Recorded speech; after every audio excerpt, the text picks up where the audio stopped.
Gauri Suryavanshi, S मराठीमध्ये आपलं स्वागत। वळूया आजच्या बातमीकडे। दिंडोरी तालुक्यातील वणी ते पिंपळगाव रस्त्यावर खेडगाव चौफुलीवर आज राष्ट्रवादी काँग्रेस शरद पवार गटाचे दत्तात्रय दादा पाटील यांच्या मार्गदर्शनाखाली रस्ता रोको करण्यात आला।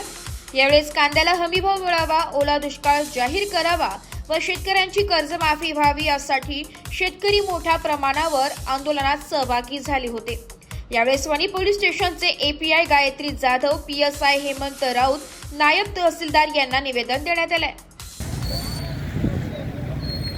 आज वणी पिंपळगाव चौफुली येथे राष्ट्रवादी काँग्रेस पक्ष, शरदचंद्र पवार पक्ष यांच्या वतीनं व महाविकास आघाडीच्या वतीनं गेली सातत्याने दोन महिन्यापासून अतिवृष्टी झाल्यामुळं संपूर्ण शेती या ठिकाणी नापीक झाली।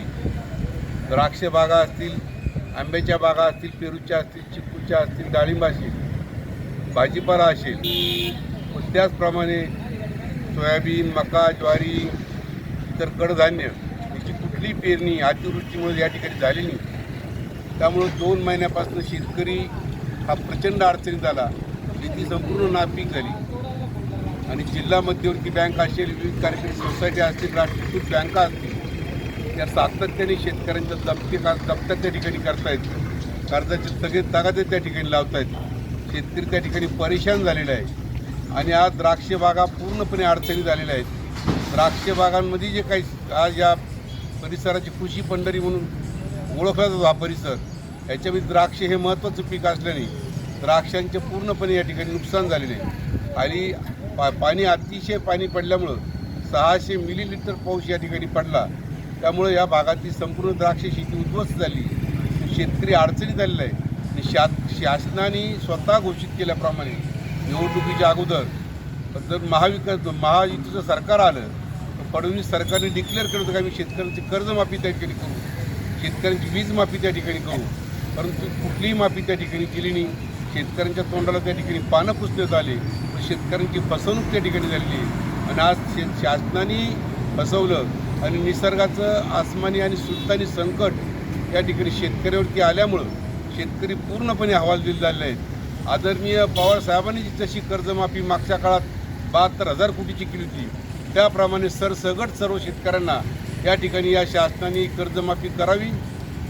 कुठल्या तरी महामार्गाला 100,000 कोटी खर्च करायचा, 100,000 कोटी खर्च करण्यापेक्षा इकडे जर शेतकऱ्यांची कर्जमाफी केली तर निश्चितपणे शेतकरी याच्यातनं सावरला जाईल। रोज 8 शेतकरी देशामध्ये आत्महत्या करतात, याची संपूर्णपणे शासनाने थोडा विचार त्या ठिकाणी केला पाहिजे आणि आमदार सभागृहामध्ये जिथं संविधान पाळलं जातं, संविधान पायदळी तोडलं जातं, आमदारांना त्यांचे कार्यकर्ते अधिवेशनामध्ये मारामाऱ्या करतात, मात्र शेतकऱ्यांच्या प्रश्नाकडे त्यांना चर्चा करण्यासाठी बघण्यासाठी वेळ नाही।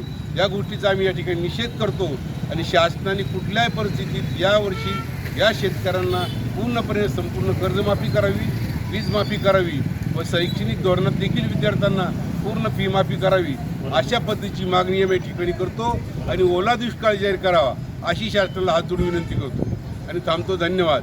जय राष्ट्रवादी।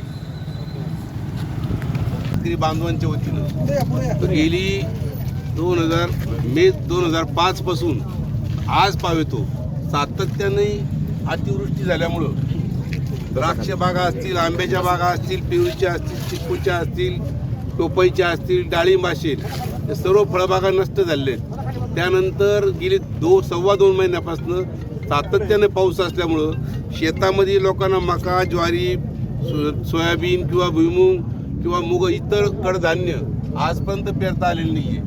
संपूर्ण शेती नापीक आहे। आज आपण याचे कुठेही पंचनामे केलेले नाही आहे आणि जिल्हा बँकेवाले असतील, राष्ट्रीय बँकावाले असतील, हे सातत्याने शेतकऱ्यांची त्या ठिकाणी जप्त्या आणतायत, वसुलीचे तगादे लावतायत, अपमानित करतायत आणि आज याच्यामध्ये जर एखाद्या शेतकऱ्याची आत्महत्या झाली, एखादं कुटुंब उद्ध्वस्त झालं, त्याला सर्वस्वी शासन जबाबदार राहील। आजपर्यंत तुम्ही आज एकही शेतकऱ्याचा कुठेही पंचनामा केलेला नाही। तातडीनं एस मराठी न्यूजसाठी वृत्त संपादक शामराव सोनवणे, दिंडोरी। अशाच नवीन ताज्या घडामोडी जाणून घेण्यासाठी आमच्या एस मराठी न्यूज चॅनलला लाईक करा, शेअर करा, सबस्क्राईब करा आणि बेल आयकॉनला क्लिक करायला विसरू नका।